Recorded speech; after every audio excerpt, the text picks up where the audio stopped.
Well, I watched ScottyM's video where it was supposedly debunked. He spent the whole time dribbling on and about inflation and mostly avoided the topic, which was not surprising at all. I think he knows that Thatcher was an economic and social disaster. Indeed, that fact is hard to deny. Now let's go through his arguments. Your inflation skyrockets through the roof as a very result of the recession. It's where the economy, grinds to a halt and economic activity. That is true, but he forgets to mention that it was Thatcher's policies that caused the recession. She actually claimed that her recession-creating policies were designed to bring down inflation. That was the whole point of her economic program. So she is entirely to blame for the unemployment and poverty rate. That is just a historical fact. Every member of any firm knows, once with high interest rates as a weapon for controlling money supply, what is the first thing that has to be cut? Investment. Because you still have to pay wages and you still have to pay your current costs. One day we may be able to afford it. I get the economic policies right. The government would say, just hang on and stop making such a fuss now. Yeah, all I can say is that the government isn't standing where I'm bloody well standing. Even more mystifying was the behaviour of the money supply. Despite the squeeze, it was still growing, something the monetarists thought impossible. Well, it was all a bit embarrassing, people like me who were at the Bank of England, because we'd been forced, the government had signed up for this path of gently declining monetary aggregates, and instead of the monetary aggregates gently declining, some 5 or 6 months after this new policy was put into operation, they took an enormous jump, and it was very difficult to know why, or to know what ought to be done about it. It's because the recession had nothing at all to do with Margaret Thatcher. It wasn't her fault for why the recession began. The fault of the reason why the recession started in the first place was the fault of socialism. Not one economist agrees with that ridiculous opinion. They all blame Thatcher's monetarist policies. There's a reason why ScottyM never cites expert opinion, because no expert in the field of economics agrees with him. To demonstrate this point, here is one of Thatcher's own advisors.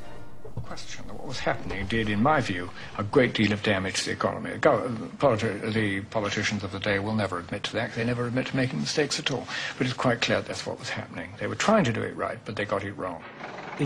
Thatcher's own advisor blamed the government for the terrible economic outcomes. Her own advisor. Now let's move on to ScottyM's other arguments. So in the next screen he says that Margaret Thatcher had basically inherited unemployment of 5.9% or something, and basically it increased to about 11.9%. Again, this is just completely, ignorant of the fact that, of what a recession is. Let's go through the facts again. Thatcher caused the recession, unemployment doubled, poverty doubled, and there were record bankruptcies. Basically, Thatcher caused the greatest economic catastrophe since the Great Depression. The Trade Union Congress had prevented non-union members from ever finding work. They did. They prevented non-union members from finding work. Why? Because what the Trade Union Congress basically did was they blackmailed the non-union members and said to them, you're never going to find work with a company or industry we're involved with. No evidence as usual. The truth is that trade unions always suffer when there's a high rate of unemployment. Indeed, many argue that was one of Thatcher's aims when she threw millions out of work. For some economists who were involved in this story, there is a further question. Were their theories used to disguise political policies that would otherwise have been very difficult to implement in Britain? The nightmare I sometimes have about this whole experience runs as follows. I was involved in making a number of proposals which were partly at least adopted by the government and put in play by the government.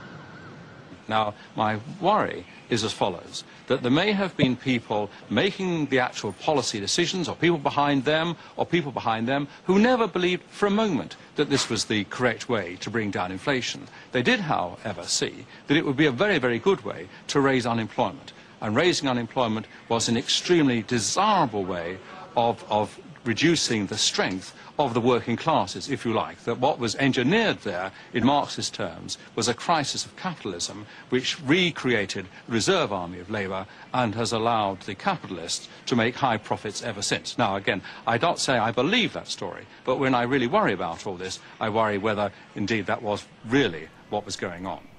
Now that we have dealt with this issue, let us debunk ScottyM's views on democratic socialism, as practiced by Attlee's Labour Party.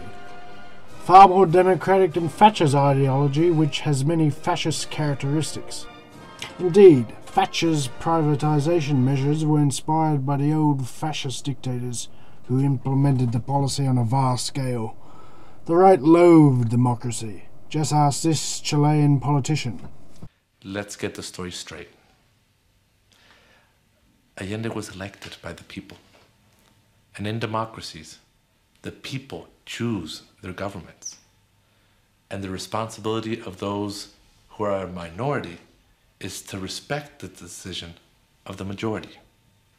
Now, what happened in Chile is that those sectors which are not democratic, who don't believe in majority rule, they didn't then and they still don't now. What they did, and that's why I think one has to get the story very straight, they created destabilization. There was economic turmoil in Chile. There was a trucking strike, which was very important for Chile because we're a very long country. We're like a spaghetti, we're so long. And our highways are basic, and trucking is basic. And trucks stopped because they were paid not to work. And they received more pay not working than working. Yeah, let's remember that the day after the coup, all the supermarkets were full of food.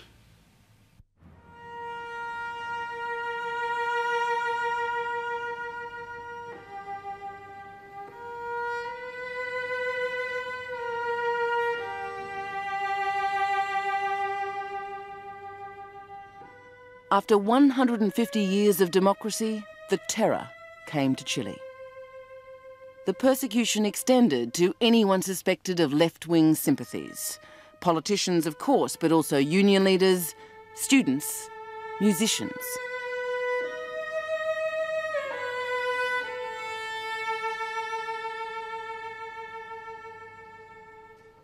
The fear grew of the midnight knock or a neighbour's denouncement. Those who didn't simply disappear were sent to torture houses and concentration camps around the country. I'm glad to have the chance to come.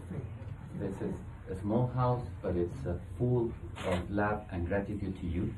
Then the general who overthrew democracy and led a brutal military regime was praised for standing down after 16 years.